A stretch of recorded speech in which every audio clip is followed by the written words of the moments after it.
Hello, everybody. My name is Wilbur, and welcome to episode 3 of the Geek'd Out Podcast, a podcast about video games. And as you can tell by today's title, we are talking about Mario Kart 64, and I have an awesome guest this week, one of my favorite people ever, the Queen of Fries herself. It's Sarna Bella. How you going today, my friend? Hello! I love that introduction. You are. You're the Queen of Fries, and I was going to say the Queen of Content, but I think the Queen of Fries is a more fitting title. Yeah, the fries is definitely more sustainable. Because everyone should definitely go check out Sarna on Twitch. All her links will be in the description below. But Sarna, I just have to say, you're literally one of my favorite content creators. Stop. And you are just pure content, whether it's on Twitch or on Twitter. I think my favorite thing this year that you did was Dobby. Sexy Dobby. Yeah, that was an experience. That was a game changer, I feel. Because that video definitely got some views. Oh, it's still the best view that I had though was my husband walking in on me editing that. that was the best view. It'd be funny if he walked in while you're doing it and you didn't tell him what you were doing. Oh no, the door was closed for that part. I was like, look, I've recorded some things. Come have a look at this. And just the look on his face, priceless. Oh, it's so good. Because I was watching, I'm like, okay, cool. Yep. And then you lower yourself and then it's fucking Dobby. And I'm like, oh, okay. But was anyone surprised? They're like, of course. If anyone was going to do a sexy Dobby, it would be me. No one. If they knew, no one was surprised. And then you did no one was surprised. Because that was the day we did all Phasmophobia. Yes. And you did the whole stream in a Dobby talking mask. in that mask for like 4 hours and just dripping sweat. I was like, this is delicious. But no one could tell. So I was like, just deal with it. Just mentally push through. You'll be fine. Afterwards though, I was like, ugh. You're like, I need a shower. 2 of them, please. I need to wash. I think I was watching the start of that stream, and I think you spent like an hour, like literally just giggling to yourself. Yeah. You're putting your fingers in your mouth and try to figure out how to use the straw to drink my drink. Yeah. Oh, good old Dobby. He's got a sock now. Yeah, well, look, his head is still in the room just on the top of my Christmas tree as my Christmas topper. Nice. Ready for next year, hopefully. This is a video game podcast. It's not the Dobby podcast, although that would be pretty cool. So we're going to start the episode the way I kind of always do, and that's with what we have been playing. So Sarna, please surprise everyone with what you've been playing this week. This is going to be a big shock to you to start this new game called Rainbow Six Siege. What? Have you heard of it? Have you ever played it? Oh my God. When did that come out? Oh, too long ago. Oh man, it's been a while, hasn't it, actually? It's been like 4 or 5 years now. Five years. And yes, I've played it ever since the very beginning, and it's still I'm still trash, but I still play it every day. I've also played it from the beginning. I remember when they announced that game and seeing the trailers for that game, and like, ooh, this looks pretty cool. It's nothing like that now. Mm-hmm. But I remember playing it for the first time thinking, man, this is really cool. Just with all the sort of destruction of the walls and stuff. And, they still have that stuff, but it's just more of like a competitive shooter. But back then it was sort of it was casual and fun back in the day. I feel like because it started with Rainbow Six Vegas, so I had a little bit of an idea, but then coming into Siege, it's its own beast. It's very addictive. I think that's why it's my everyday game. I can play it without thinking. Yeah, it's a good Twitch game too, because you can talk in between rounds and all that. Exactly. Yeah, for streaming wise, it's definitely a good game to play. It's also probably personally one of the best shooters out there. Like just the actual shooting of the guns feels really good in that game. Being able to lean. Oh, you cannot do that in any other game. No. Add leaning to more games. Yes, please. Yes. I also used to play a lot of Rainbow Six, as you probably know, and I did a lot of solo queuing, as you probably know. And like most competitive games, they can be quite toxic, and that's kind of most of the reason why I left that game. It was just getting a little bit too toxic. It was making me feel sad. I'm like, man, I want to play games to be happy. Yeah, exactly. So I feel like that's your vibe as well. Your vibe is very play the games that you enjoy and are happy, but I feel like then everyone watching you is happy watching it. Yeah, Where me, I think that goes for like all content creators. Like, find something you like, and people will like you for it. Like, there's a market for everything. Yeah, find something that you enjoy. You can have your little ragey moments. Yeah. But don't have a full rage fest, because that's just not good for your mental health. Like, yeah, it was getting to me. I was like, man, why is everyone so toxic? It's just a video game. Relax. I'm playing casual. Yeah. Stop it. Yeah, stop making me cry, Mom. Yeah, I love Rainbow Six. I like it more watching it from a distance. I like watching you play it. I like watching all the Pro League stuff, because that stuff's really cool still. Yeah, It's actually insane to watch the stuff they do every single season. You're like, how? Yeah, but then you also know, don't play ranked the day after Pro League, because everyone and their kid is just stealing strats from pros. I mean, oh, I can do this. I can shoot from there. Oh, cool. And you're like, no, I'm gonna take a week break. I'm gonna play something else. I remember I was stupid. I tried to do ranked like the day the season dropped, while all the good people were trying to rank up, and I'm like, what? Why? Dude, that's the race to first to champion. You never play in that race. Don't play in that race. It's a race I'll never do, just like real life. Running races. Yeah, Rainbow Six, very good. Have you played anything else, or like literally just Rainbow Six, just on stream? I actually played car soccer yesterday. Soccer? Rocket League. Oh, Rocket League. Dude, Rocket League's cool. Yeah, dude, I quite enjoyed it. It's not something I'd be able to grind every day. My brother kind of roped me into it, but I had fun. It was all right. I cannot play it though. I just kept ending up on the roof somehow, and I'm like, I don't know how to get down, and then I'd fall, and you're screaming like, why am I still accelerating? Yeah, exactly. Why do I keep pressing the boost? God damn it. Yeah, Rocket League's fun. I jump into that like, once a year. I'm like, oh, I feel like playing Rocket League, and that's also another game where people do some crazy maneuvers. I'm like, you know what? I'm not gonna try and compete with that. I'll just play for fun and have a laugh and drive around. It's a good in-between game, I feel. Like, it's a good play your main games, but then Rocket League in between. Yeah. It's a little bit of just a blow off steam game. It's so fun. It's such a fun game. The games I have been playing this week, to no surprise, I've been playing a lot of Sea of Thieves. No. Yeah, imagine. The new update dropped a few days ago from when we're recording. It's the season of giving for the Christmas stuff. So a lot of the event stuff is giving loot to other players. And I actually streamed this. So sweet. It was pretty good. We streamed this last night, and I went like just full chaos mode and took down like 3 ships. They weren't very good. Like, I'm all right. Like, they weren't very good, so I felt really good taking down all these ships. And then, so what? Because I've never actually played it. I literally only watch you play it, and I enjoy watching you play it. What is like the average of how many ships you can take down? Like, is 3 considered a lot? Yeah, so in a server, there's a maximum of 6 ships you can have in a server, and that's because of the because they go on Microsoft servers and they're trying to like cater to the last generation still. The maximum of 6 ships on a server, but to take down 3 ships is pretty good. I've done the maths, it's half. Like, to take down 1 ship is like, that's good. To take down 2 ships at once, that's pretty ballsy. To take down 3 ships, that's like, man, you went full chaos. Like, yeah, I was feeling it. And like, people are avoiding you now. as I said, I think there's a lot of new players coming at the moment. So a lot of like facing new players isn't that hard, because they get very confused. Like, this person's on the ship, I'm dead. Dude, that'd be me. If I played that game, you'd see my ship and I'd be like waving, and you just see me jump off. I'm like, I don't know how to drive this. I don't know what I'm doing. Oh, I remember when I was new, and you just like, as soon as someone shows up, you're like, oh my God, I'm going to die. And now I'm like, ooh, GG. Nice.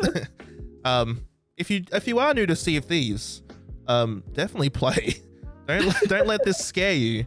Because there are a few friendly people in the community. So we destroyed all these people, And then I saw one on the Ferry of the Damned, is kind of where you go where you die, and then you sort of spawn back in.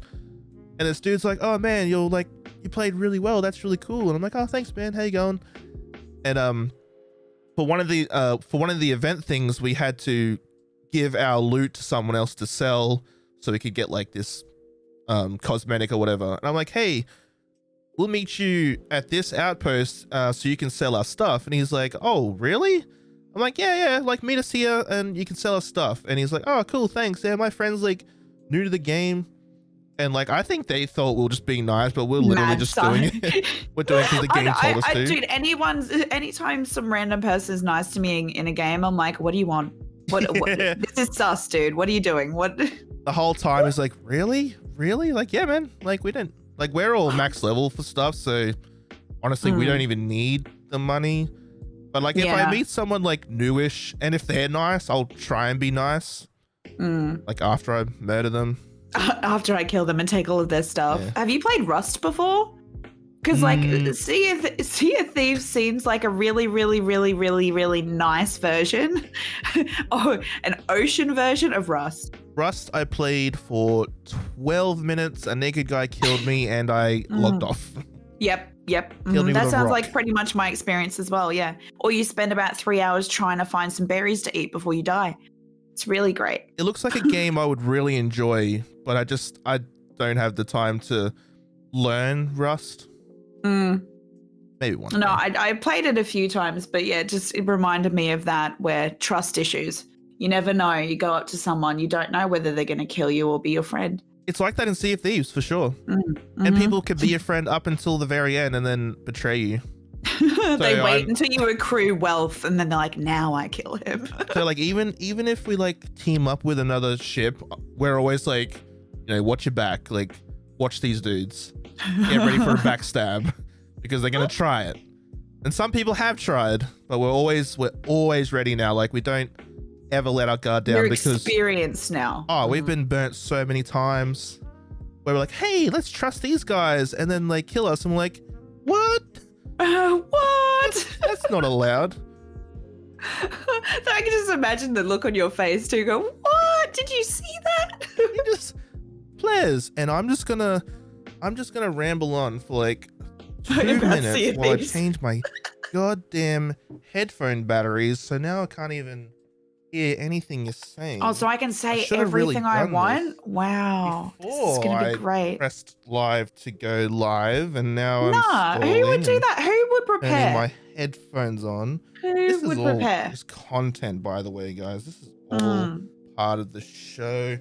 And I think we're back. I don't know. Yay! Yay! That's content, everyone.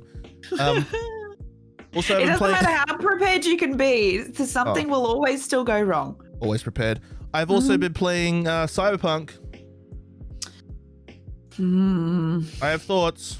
I have mixed feelings about Cyberpunk. You haven't played it? You didn't play it? I'm not interested. Yeah. I loved Keanu. I was like, that's a really good plug. Same as Arc now with Vin Diesel. I'm like, that's smart. That's intelligent marketing. Like that's clever. But I knew that Cyberpunk was a game I'd want to watch and not play. Like, I'd rather watch other people experience it than me go through it. One, because of the streamer mentality. I knew my PC would not be able to handle playing that and streaming it at a level that I want to. And two, who wants to censor, the private parts? Oh, my private parts are not censored. No way, Jose. I'm like, I ain't censoring myself. This is Australia. Free. It's. I wish I was like you. I got caught into the hype, and it's definitely to me. It's definitely not what they marketed it out to be. Portrayed it as, yeah. It doesn't. For me personally, I have a 2080 Super. I have a 10th generation Intel. My computer's pretty good. This game runs well. Where I thought it would look like magic. People who have 30 series cards, who are lucky enough to get them and afford them, are saying the game looks beautiful. So good for them. But for the rest of us plebs, it just goes to crap. I kind of tell people it looks like GTA 5, which is not a bad game. Yeah, but not Cyberpunk. It's not comparing next gen. the two. That's So I feel that though, because like I wanted to watch some of my favorite streamers play it, and then every time I went into a stream, there'd be buggy and dropping frames. So I had to watch like the bigger streams like Lupo and Shroud because they're the only ones that could run it properly. Yeah, it was rough, and I have everything on ultra, but and it runs pretty well. I get some good frames, like over 60, sometimes 80. If I turn ray tracing on, boom, I might get 1 frame. I'm like, oh, okay, ray tracing off it's today. more like flipping through a book rather than actually watching a video. Oh, it was bad. And like, graphics aside, it's not all about graphics. I've come to terms with how it looks, and I'm happy with it.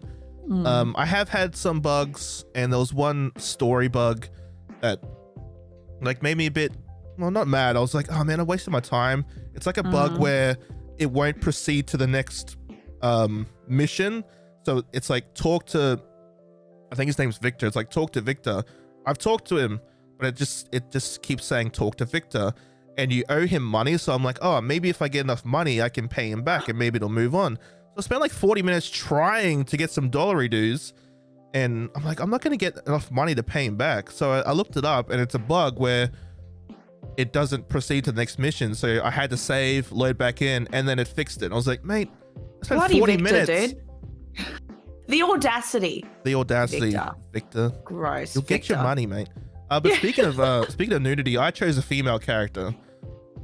And people are like, why did you choose a girl? I'm like, how big you make her penis though?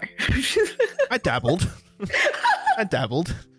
I was like, unfortunately, there's only like 3 breast sizes. Yeah, I like that you can customize everything, right? But I feel like it was limited in customization, apart from like hairstyles and stuff. Like, if you're gonna let us do the titties and the pee-pee, like, let us do it. Let me. I want like 5 slider options. I want infinite sliders. Yeah, the customization, I thought there was going to be more. As I said, I got caught into the hype, unfortunately. Yeah. That's why I played Sea of Thieves last night, not Cyberpunk. Well, you'd have more fun most likely, because it was a very, very, very hyped up game, and I think the build up from them delaying it, like 3-4 times, people were going crazy about it, and I was just like, I'll wait. You're so lucky. But I'm gonna play it next week. I'm gonna continue because the rest of the game's pretty cool. The story's cool. The story seems cool. I want to play all the different storylines. So I've come to terms with what the game is now. Is it a masterpiece? No. Is it a good game? Yes. Yeah, no, true. Is it going to win Game of the Year? Not for me personally. No. But that, before it came out, I was like, this is my Game of the Year. This is the game changer. I was. Now I don't know what Game of the Year is. I don't know. Well, we don't even know what games are going to be around next year and which ones are going to be delayed, like Cyberpunk was. So yeah, everything's delayed. We'll just sit here in suspense and cry. Anyway, that was a big old discussion about video games. So yeah, this week we are talking about Mario Kart 64, which is my baby, an oldie but a goldie. So we're gonna start with the beginning. Mario Kart 64 was a kart racing game developed and published by Nintendo. All hail Nintendo. It was released for the Nintendo 64 on the 14th of December 1996 in Japan, and the 12th of February 1997 in North America, and the 24th of June 1997 in Australia, in the UK. Now, Sarna. It was 2 days before my birthday. It's like they knew. Oh, they knew. They messaged me and was like, hey, when's Sarna's birthday? I'm like, what? Dude, did you get a fax? That's how I got mine. So 97, like, I was, oh God, gonna show my age now. I was 9. Yeah, I was 8. Man, we're so cool. I think that's why you and I get along so well. We're basically the same age. We grew up in the same area.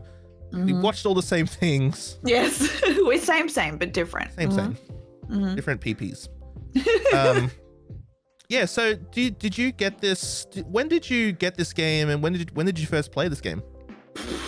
Well, I remember that I was in grade 3 when my mum bought me a Nintendo 64 for the first time. So how old is that? 9, 10? 9, 10? Yeah. Turning 10? So I probably got it about 2 years after it came out. But I grinded that. That was every day before school, every day after school, all of my weekends. Was this the first game you ever played? No, I played on Sega before that. So I'd played like Jungle Book and Sonic and all of those classics. But it was I think I had that, and was it Firefox? Firefox 64?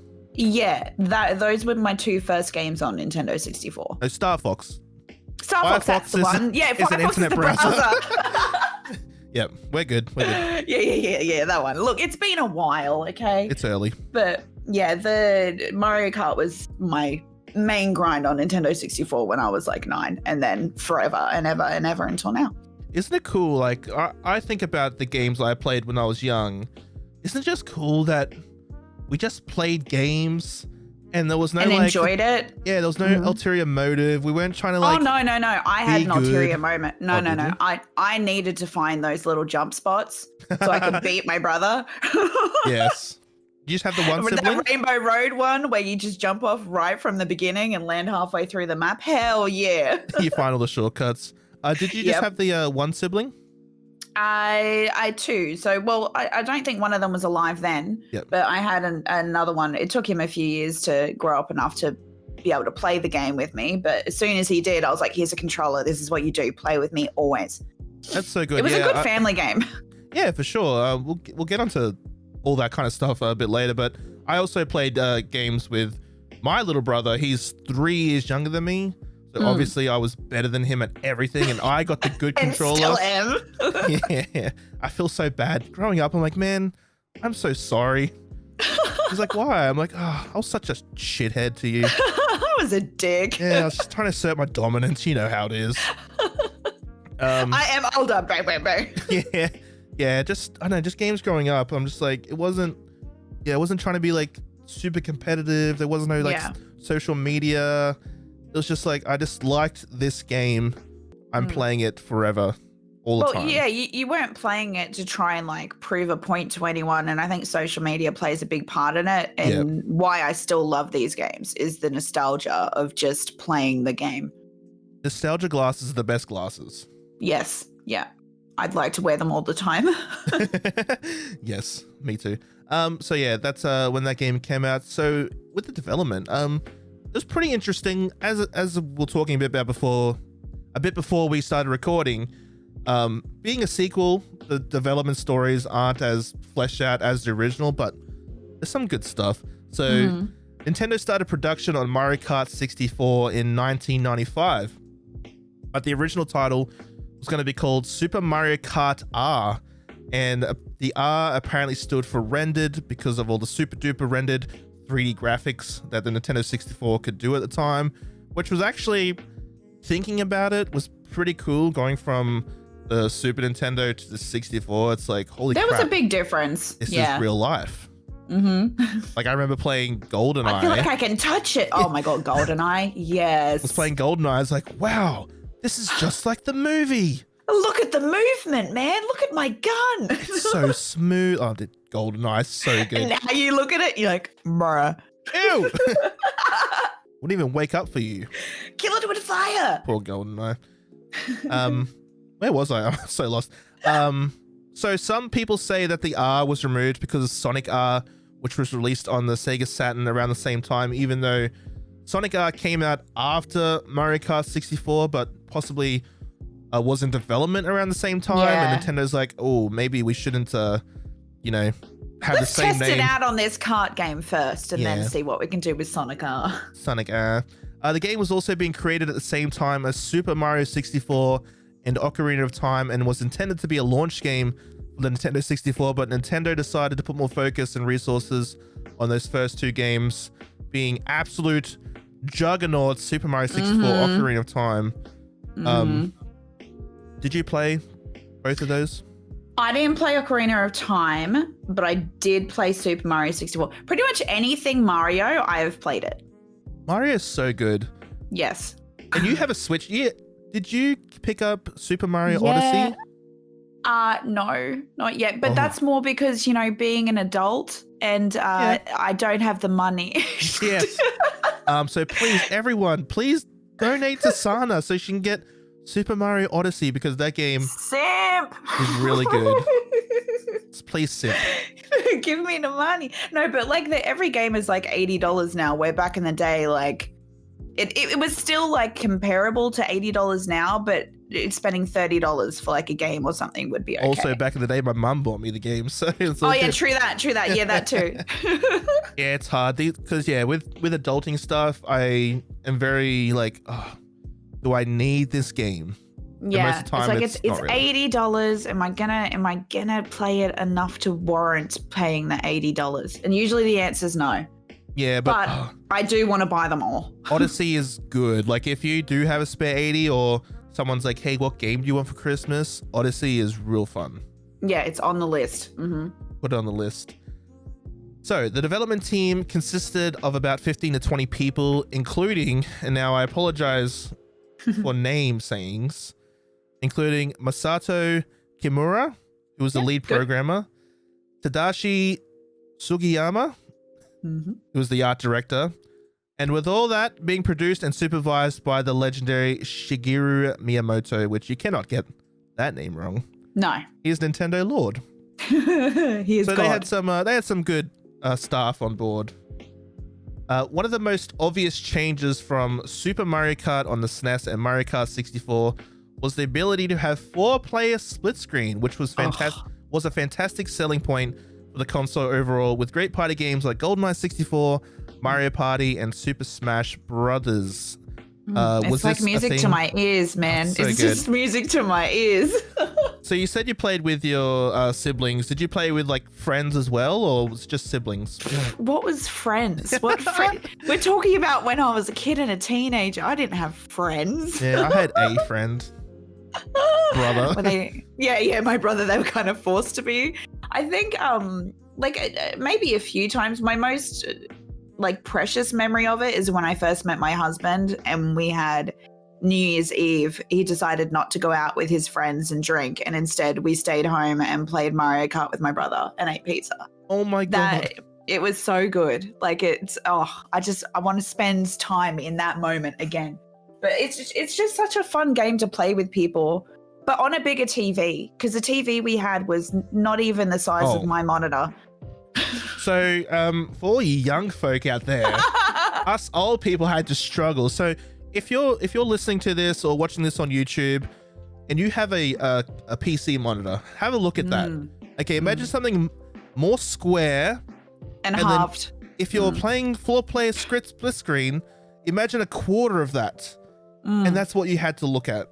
And pixelated. It wasn't even, or sometimes you'd have those TVs that had that like wave that would keep going over the screen. Yeah, you're like, this TV old. Yes, yeah. You have to hit it for it to function. The good thing about the old consoles is because of the cords, you had to sit really close. So that's Probably why we all wear glasses. Yeah, we all wear glasses now. God damn it. My mum was right. No. Yeah, I think the having 4 control inputs and having those kind of games, I think that's what most people remember of the Nintendo 64 is having some buddies over, or playing with siblings, playing GoldenEye, Mario Party, Smash Brothers. Oh my God, I'll have to do a Smash Brothers episode one day, because that game was life for a very long time. That was the start of competitiveness. That was when people cared. Did you have a favorite? Did you have a favorite character in Smash? Oh, I really sucked at Smash. Like I loved playing it, but I'd probably say Kirby. Kirby, yes. Just nom-noms, but other than that, I just played whoever it would. Who's the duck guy? You know, that big fat penguin duck looking guy? He has a bomb. I forget what his name is, but I played him if I was sick of losing. I remember my friend played Kirby and his strat was fly really high and then brick down. Yes, like, man, stop. And if all else fails, just eat everyone else. Suck them up, spit them out. I played Pikachu. Pikachu was good fun. Oh, yeah. Pikachu's the classic. Or Mario. Mario was also good in that game. I think they've done, what was it, the new one with the Game Awards yesterday, that they're bringing in the Minecraft guy? Steve? Yeah, Steve was a while ago. Last night was some character I've never heard of. Like, Smash Ultimate is the character list is nutty now. Like, I'm waiting for Wilbur Sprinkle to be announced as the next fighter in Ultimate. I'd play. Nintendo, you listening?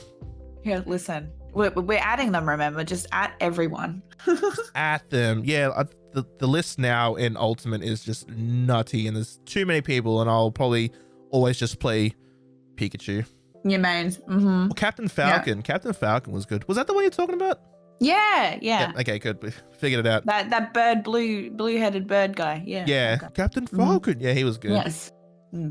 So their big goal was to be able to play the same maps in 4-player mode as well as in single player.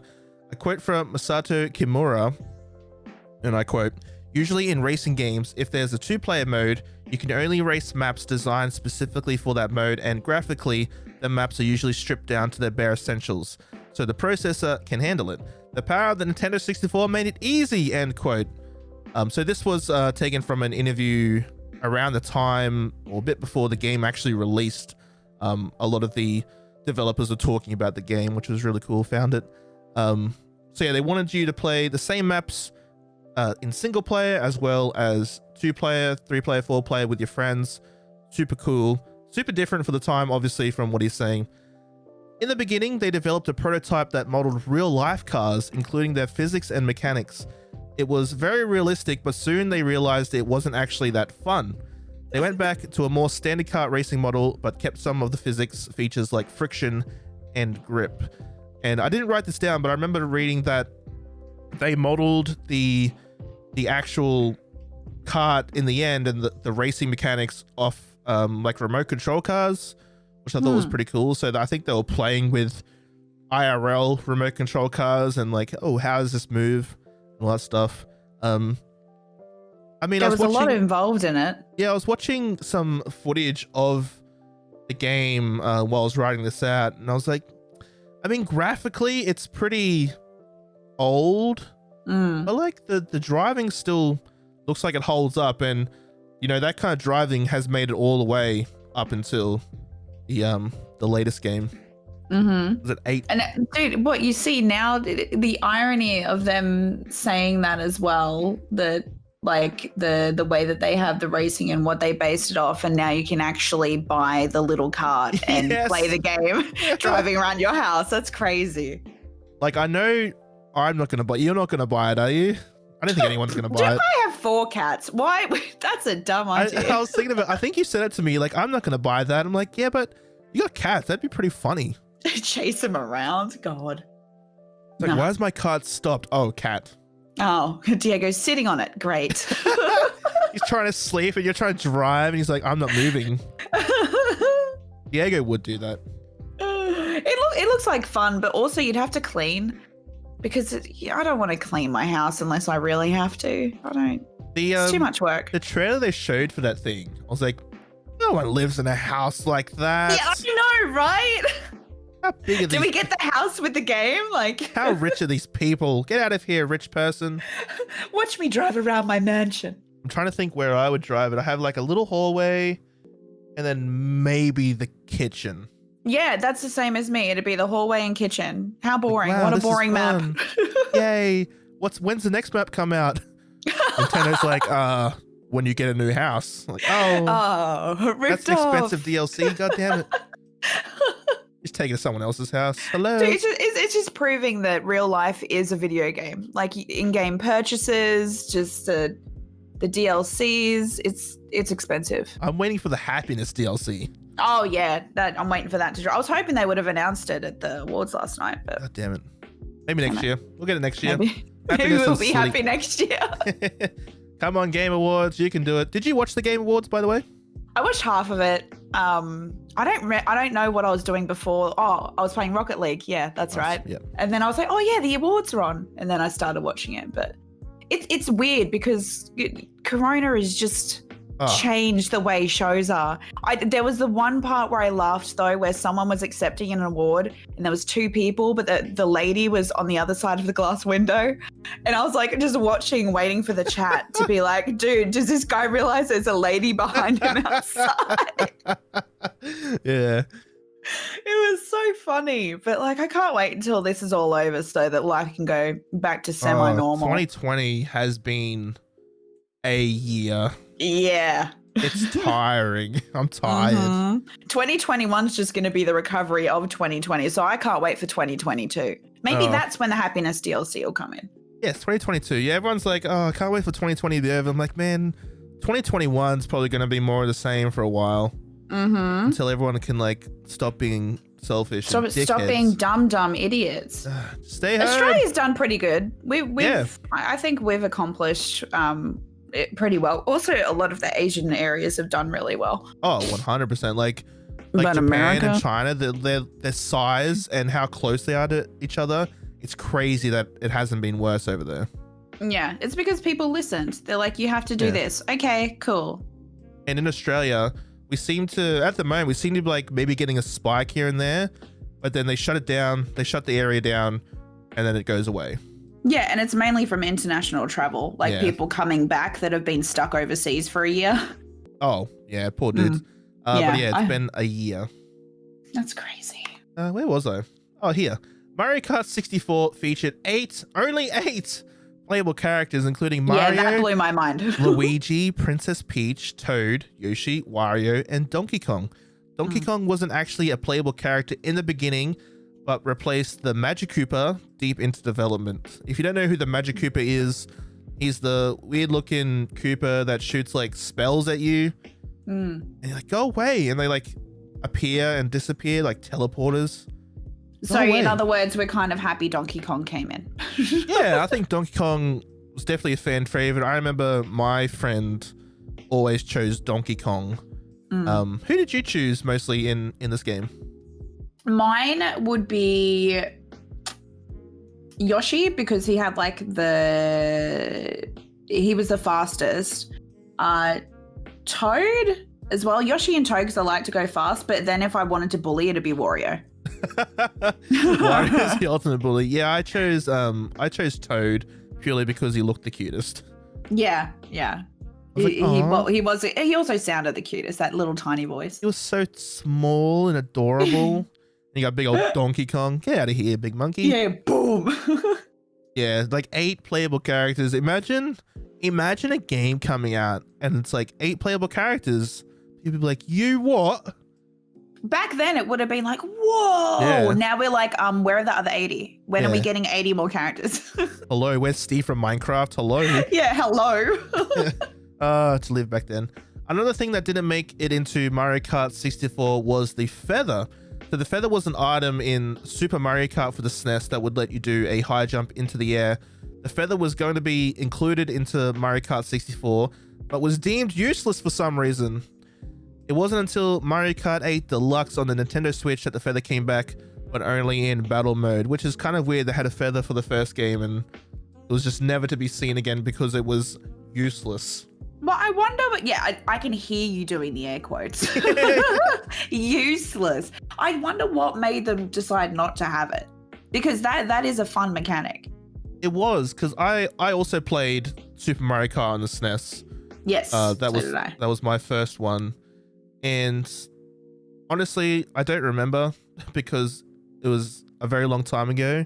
And I think the only reason why they didn't want the feather in this one was maybe to stop people cheating the system, possibly. Abusing it, yeah. Because you'd use it in Super Mario Kart to like skip like a certain area and get onto the track at a different time and sort of cheese it a little bit.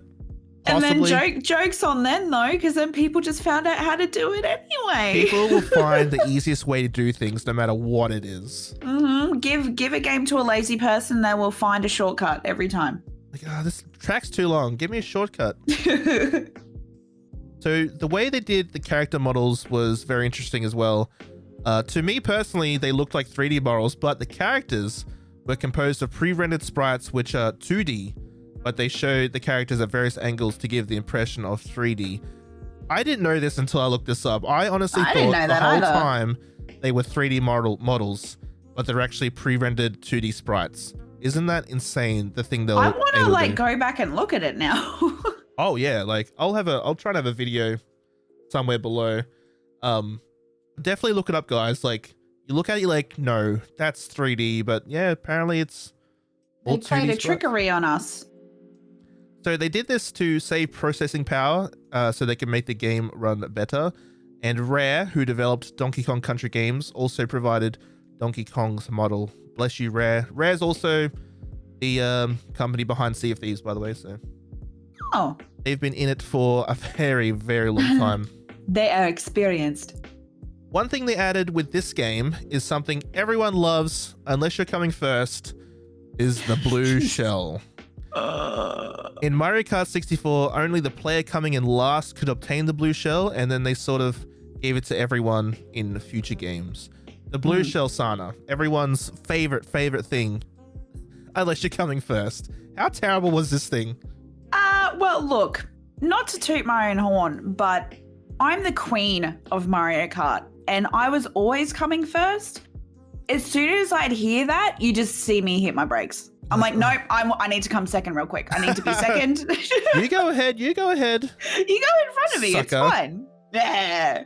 But yes, that noise, or if you just try to make sure that you've got something that's going to be able to get rid of it, but it was a ruiner of games. Oh, it caused a lot of arguments.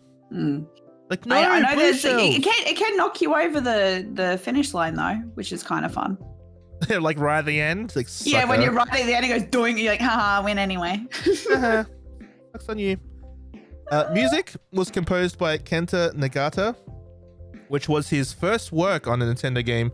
He went to work on many other Nintendo games such as Pokemon Stadium and Legend of Zelda: The Wind Waker. So, a fantastic composer. Worked on some of the best games ever, and Mario Kart 64 was his first. And the soundtrack to this game is pretty good. Like, it's a Nintendo game. You know you're going to get some good music. You know you're going to get it stuck in your head for the rest of your life. Like, if you listen to it now, it kind of takes you back to playing, which I think is...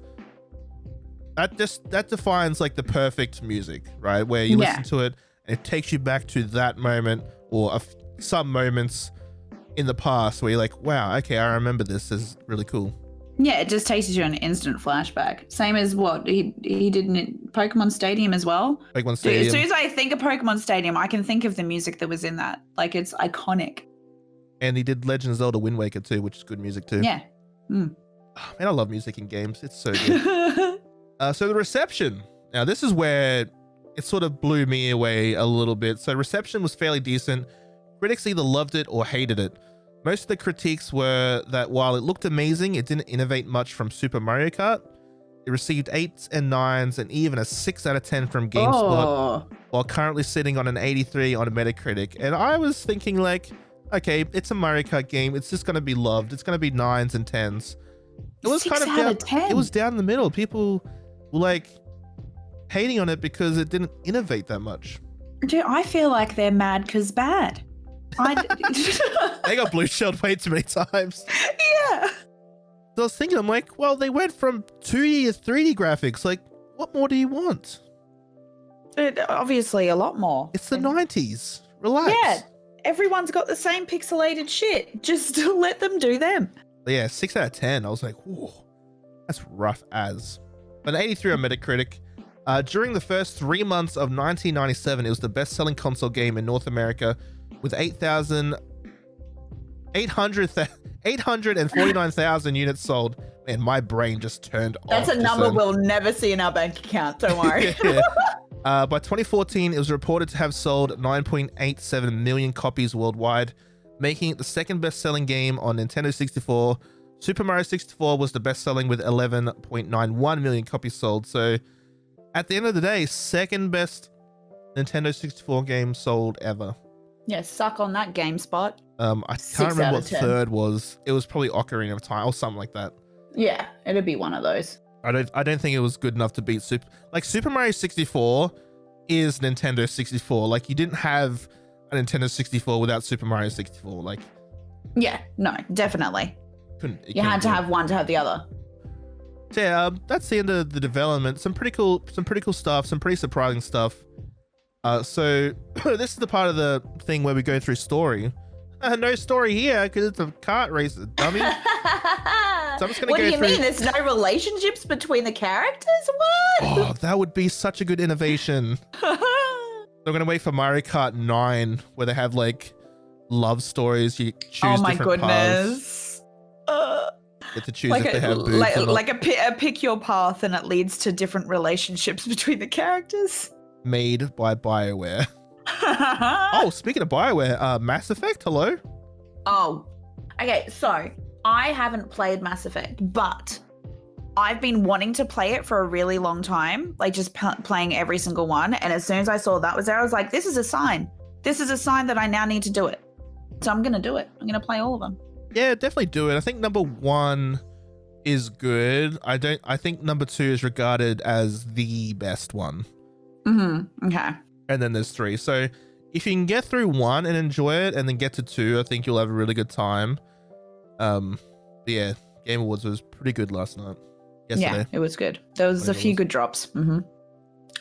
So gameplay for Mario Kart 64. There are 4 different game modes available. There's Grand Prix, Time Trial, Versus, and the Fun Battle. So the Grand Prix, this mode has 1 or 2 players participate in 4 consecutive 3-lap races, each on a different course on one of the 4 selectable cups, which is the Mushroom Cup, Flower Cup, Star Cup, and Special Cup.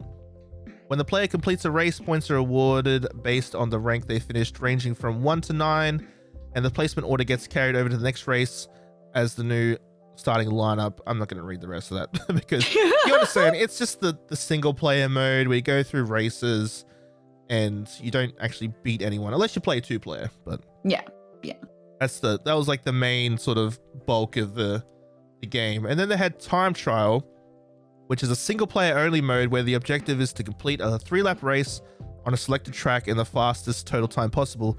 There are no opponent races or item boxes, though the player will always begin each race with a triple mushroom in reserve.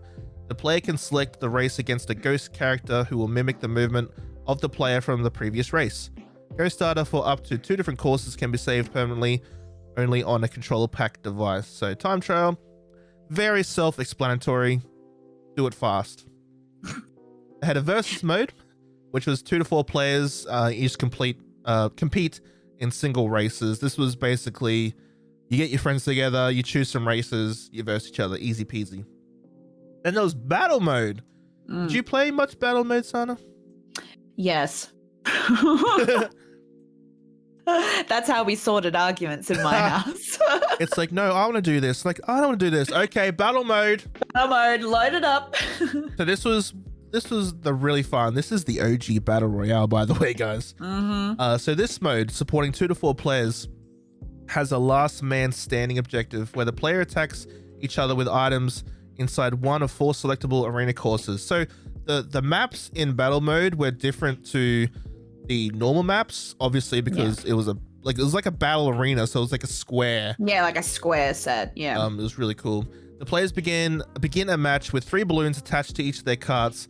A player will lose 1 balloon each time their character is damaged by coming into contact with one of the other players, offending items, and is eliminated from play upon losing all balloons. The match ends when 1 player remains, who is then declared the winner. In 3 or 4 player matches, the first 2 players' characters to lose all their balloons will transform into mobile mini bomb carts and forfeit the ability to win the match. The mini bomb cart is still maneuverable by the player and can collide and inflict damage on another player only once, after which it can no longer participate. So old salty first and second person to get eliminated could come back and blow you up, and so many arguments, as I said. Oh, yes. So this was like one of the main modes I think I played in Mario Kart, because it was just such a, you know, you play with your brother or you play with a friend, and you're like, oh, it's just like it was just so good. Like, I think drifting around those courses as well was a blast. It was really fun. And going from the battle mode in Super Mario Kart, because it was 2D, I'll give it some slack. It was 2D. It was very simple. And then going to like 3D with the 64 version was really fun. Yeah. And might I say, I don't think some of the mini games in Fall Guys would have existed without this battle mode, because there are a lot of similarities.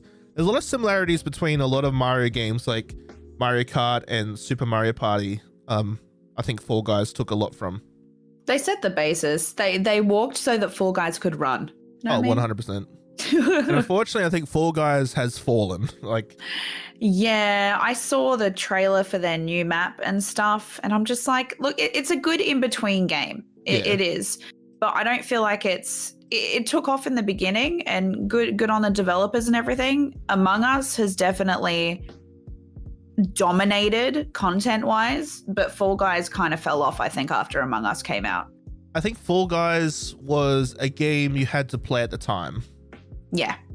Like, if you were to pick you up had Fall to play Guys in now, the hype. if you picked it up now, you'd still have a good time, but you know, you wouldn't be part of the conversation like when it first came out. So yeah, unfortunate. Hopefully it might make a comeback one day. We'll see how it goes. It's still a good in-between game, but if I had to pick between that and playing Mario Kart, I'd pick Mario Kart. Oh, 100%. Mario Kart's good. Do you have the latest Mario Kart 8 Deluxe? No. Oh. I have played it though. My brother has a Switch as well, and whenever he comes over, we play it. Nice. But we've got every other single one. So I have from 1 up until 7. Finding that first one as well was a mission, because we were more like, I need to collect them all. I need to have them all. My mum chucked away like the first games when I was younger, and I was like, I need to find that number 1. I think we spent like $200 oh wow to buy it off someone. Yeah. I might just take my money. I need that game. Yeah, like you look at those like big retro carts, like game cartridges. They're expensive, man. Like if you're trying to find like one of the golden Ocarina of Times, they're like easy $200 as well. Yeah, no, That's and the one really I had. hard to I find. had the golden one. Oh, and I hate that I'm hearing you say had. Do you not have it anymore? No, I don't know what happened. Sometime between I was playing games and now I have some stuff still at my mum's. Yeah. I don't know like if my mum gave it away or sold it, or I feel like our parents, if they could have seen what the future was like, they Yes. would have kept and maintained all of our stuff. Like I had every original Pokemon card. I had the whole deck. Me My too. mum chucked it out. I don't know what happened. I think I gave mine away to my cousin or something. Yeah, I don't. Now I regret it. I'm like, I could be rich. I could be rich right now. Oh, I had the shiny Charizards and Oh, the fat Pikachus and the fat Pikachu. well, the thick boys. The thick boys. Yeah. You're so cute and thick. Yeah, like I had a lot of consoles growing up. You know, I had Game Boy Colors, PlayStation 1s, 2s, 3s, Super Nintendos, Nintendo 64s. I don't know where they all went. I've since becoming an adult, I've bought most of them back. Yeah. But they're not actually here. They're all sitting at my mum's, all safe and just Protected in a way. Protected because one, I don't really have much room here, and mum's is a house that she doesn't use much, so storage space. Yes. And then one day I'll pull them out, but like I don't have a need to like keep them It'd be here. more for like display purposes, I think. Yeah. Like if you have them all and put them up on a wall with some nice LEDs. Yeah, I nice. think once Stacey and I maybe move or buy a house, Yeah. and I have like a bigger like computer space, so I'll probably do that. This room's kind of tiny-ish, but at the end of the day, I'm just glad I have a room to call my own. Yeah. No, and your backdrop is lovely. It is. Good. See it in the YouTube video, guys. Look how pretty it is. So many things. It's a good because you also have a really good backdrop in your stream. Do you get many people coming in and it's like a conversational starter? Yeah, I feel like because I was making the decision whether you have a green screen, which I do like what it looks like, people that have green screens. But I'm like, I feel like it's more of a conversation starter and a topic of discussion for having a backdrop and showing a little bit of your personality behind you. The Pokemon plushies always start conversations. And then I start just adding more weird random shit. Weird random shit is the fun shit. And you have a little baby Grogu as well. Yeah, with a little Santa hat. Cute. I saw that. He was like, oh, is that little Grogu in the corner? I see you. Yeah. Have you seen those? Okay, I'm going to put animatronic. Is that the word? Animatronic? The one that moves and stuff? I really want him. Dollars? Well, apparently they're not. Oh, really? They're actually quite cheap. And I was like, oh, no, you shouldn't have told me that. Now I'm going to get it. Hello? Zip pay? Afterpay? Yeah. Take my money that I have in the future. Actually, I just zip paid a new chair. So. Oh, what chair? I got a Secret Labs. I ordered a Secret Labs finally. Nice. Because this chair's fine. This is like an office works chair. It's fine. But because I spend so much time. When you say it's fine, no, it's not fine. I spend so much time in this chair that, streaming, playing games, making content, or just overall just watching something here. I spend a lot of time in here. So, so Stacy can be away from me, which she gets her own. She just stays in the room, or does whatever. I just stay in my little cave here. So, because if you don't know, guys, you guys can just turn me off. She has to deal with this 24/7. I don't switch off either. So poor Stacy, show us some love. So yeah, and I was like, oh, this chair's good, but my back was starting to hurt. And my good friend Chris, who I play a lot of games with, he has a really bad back, and he said the Secret Labs chair was the best thing he ever got because his back no longer hurts while sitting. And which streamer or which big streamer doesn't have a Secret Labs chair these days? I don't. So, that's another thing. Simps, where you at? I Sarna games and chairs. No, I have an AK racing one. I like my chair. I more got mine because it's the maxi one. It's meant for bigger people. But I'm a small person that likes to cross my legs a lot. Yeah. So I needed a big base, and I swear every time my husband comes in here and sits on the chair, he's like, "This isn't fair. Why do I have my chair and you get this one?" He's just got a wicker stool. Just crying. Well, the chair I used to have before this was just a crappy Kmart chair, little plastic one that had holes all through it. So anytime I'd get up, dude, it was painful. It was like sitting on a cheese grater. Yep. Not good, but yeah, if you are sitting in front of your PC for hours on hours and hours, then you should definitely invest in a proper chair. Yes, one that's comfortable. Game changer. Mm-hmm. Well, not just comfortable, one that's, look at those supportive. Racing chairs, Secret Lab chairs. They're expensive for a reason. Yeah. And people use them for a reason. Or those other ones, I don't remember the name of it, but it's like Herman Miller or some crap like that. Yeah, they're expensive. Yeah, they are. They look so boring, but everyone that has one who's obviously rich is like, this is the best thing I've ever sat on. And I'm like, well, good for you. Good for you, rich person. I saw them. I'm like, oh, I can definitely see how they're good for your back, the design. Yeah. Wonder how much they are. Oh, no, they're over $1,200. Yeah, and that's the low end. I'm like, no, thank you. Dude, I could buy a couch for that. Why would I? Why would I buy one chair? Streaming from a couch, everyone. Actually, that'd be pretty fun.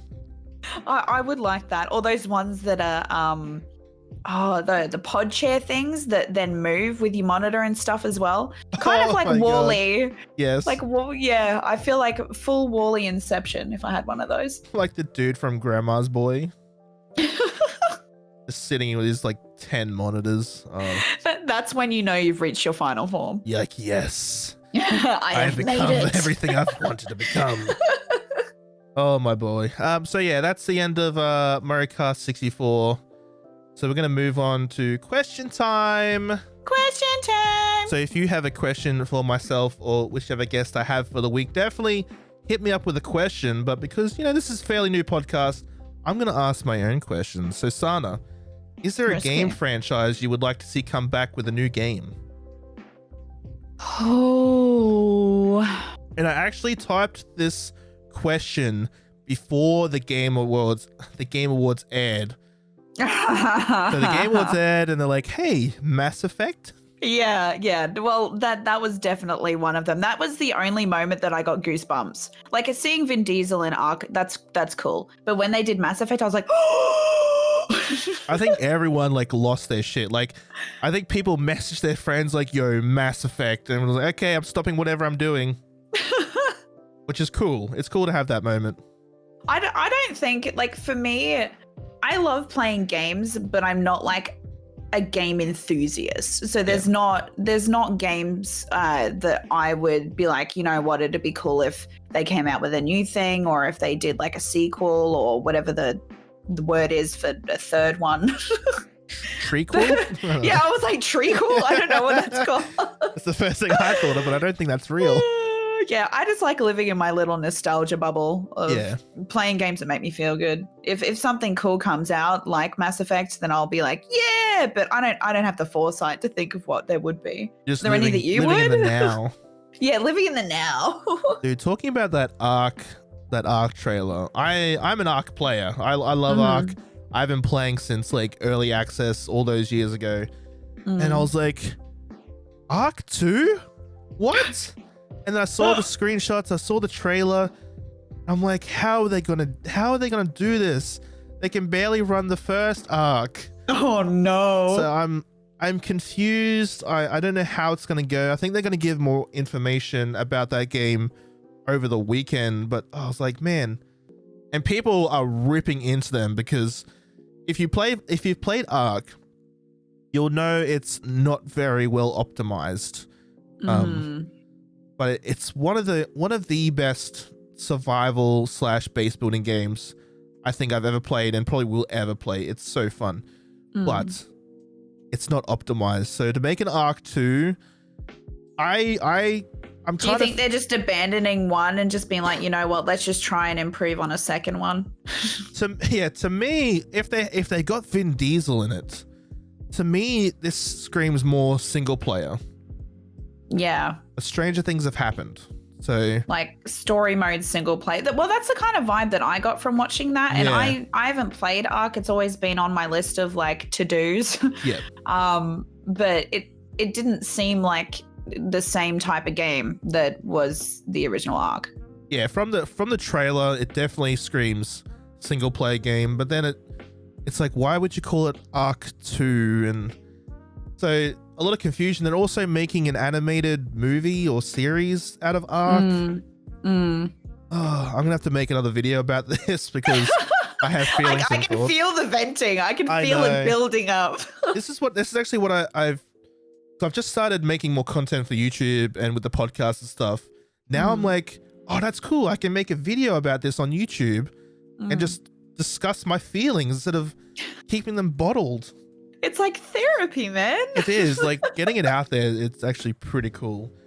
Back to the question. There's one game franchise I would like to see come back, and that would be BioShock. I've always been a big BioShock fan. There's been rumors about a new BioShock game in the works. Whether that's going to be BioShock 4, a prequel, a sequel, a trequel. That's a word now. BioShock. I think that's one of the games I would love to see come back. Did you ever play any of the BioShocks? I didn't. My husband did though. He's the big gamer. Just Mario. Just Mario.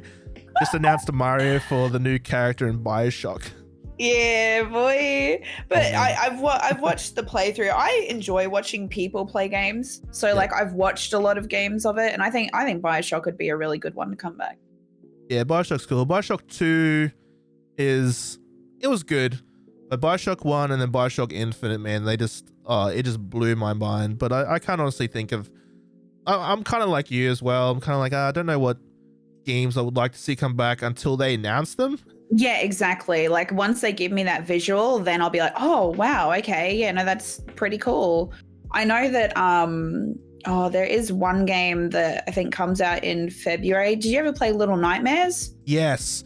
Dude, I'm so excited for that to come out because I saw it on Steam and I was like, oh my God, is it available? And then it says February. I'm like, oh, okay, well, I can wait, but I'm really excited. I think it has like an actual date, 11th of February now. Yes. Did you play the DLC to that too? Yes. Oh, it was like, when did that game come out? 2017. Wow, okay. Wow, okay. I didn't realize it was that long ago. Little Nightmares was so good. I enjoyed it more than I thought I would. Like it's probably one of the few newer games that I've played and I wasn't disappointed. I went in for aesthetic alone. Yeah. And then I came out a blubbery mess. Yeah. I'm like, no, my feelings. They've fallen everywhere. Little Nightmares. No, it was so much fun. I can't wait to play it. Yeah, Little Nightmares 2 is going to be amazing. Maybe we'll have to have you come back and we'll do an episode about Little Nightmares. Yeah. Like, that'd be pretty February cool. 1. We'll have some story and we'll have a tear. We'll have a cry. Instead of having coffee for that one, I will be drinking rum. to drown my sadness. Yeah, anytime, like, it's one of those games, like, anytime someone brings up Little Nightmares, that I get excited like that. I'm like, oh, Little Nightmares. Oh my God. It's so good. It's so good. I think there was a game that was marketed very similar, Dark, which I played it. Is Dark with a Q? Yes. Yep. And I was excited to play it, and then I played it, and I was so bored and let down. And it just emphasized my love for Little Nightmares. So I was like, no, you know what? Okay, Little Nightmares is still the one. This isn't a complete loss. We're not going to play Dark again. Yeah, I think I saw this one. I didn't play it. I just sort of just like, it was like one of those games like, I don't need to play it. I'm looking at screenshots now. The aesthetics of it is what brought me in. I was like, the aesthetics of how they can change the room, kind of Inception style, and the dark, morbid kind of scene. And then when I played it, I was like, oh, it looks good. The thing with Little Nightmares, along with the aesthetic, is just for something that looks so, like, the characters look so disgusting. It's got so much charm. Yeah. Definitely. And I think you fall in love with the little character too. Yes, I honestly. Like when I'm trying to run through things, I'm like, ah! Yeah, you just scream the whole time. That last scene though, where like, oh, I just didn't expect the eating part. And I swear my jaw just dropped. I was like, oh, I did not, I don't know how to feel. I didn't sign up for this. Yeah, the characters, especially the big people, and while they're on the ship, and the butchers and the people just walking around, it's absolutely beautifully disgusting. Yes, it's gross. I didn't realize probably for the first hour that you could hug like the other little ones, and then I just went back and I hugged all of the little squishies. I'm sorry. I know I'm about to probably eat one of you soon, but here's a hug. Here's a hug. Num num num num. Oh man, yep. So we're gonna have to sign it back at one point. We'll talk about Little Nightmares. Hopefully, maybe we'll get you in before the second game comes out. That'd be pretty cool. Oh yeah. So we're gonna end it there, guys. It's been a fantastic episode. So much fun. Sarna, where can everyone find you? Please plug all your socials. Well, now that I've actually changed my name, my socials are the same everywhere. So it's Sarna Bella, as in SARNABELLA, on Twitter, Twitch, Instagram, TikTok, Snapchat, everywhere. That's so good. Please just go over the story. So previously you were Mrs. Diz. Yes. For everything. And for ages, I think you've been trying to get Sarna Bella for everything. Yeah, I was an idiot and forgot that I actually had that as a Twitch account already. And then I had to recycle it, and we waited 13 months for the name to become available again. And when did you get, like, a few weeks ago? Yeah, about 2 weeks ago. It was exciting because I think you... I did it midstream. I was like, oh, the name's available. So Sarna was streaming, and then I think you got an email or you saw something, and then she went offline, and everyone's like, what the fuck is going on? Yeah, people thought I got banned. Yeah. And he came back as Sarna Bella, and like everyone's like, who dis? Like, I got my name. Where's Mrs. Diz? Yeah, that was so cool. I was so happy for you. So I'll have all of Sarna's links in whatever description down below, wherever you find descriptions. You can also find me on Twitter at WilburSprinkle. It's definitely the best place to keep up with everything I'm doing.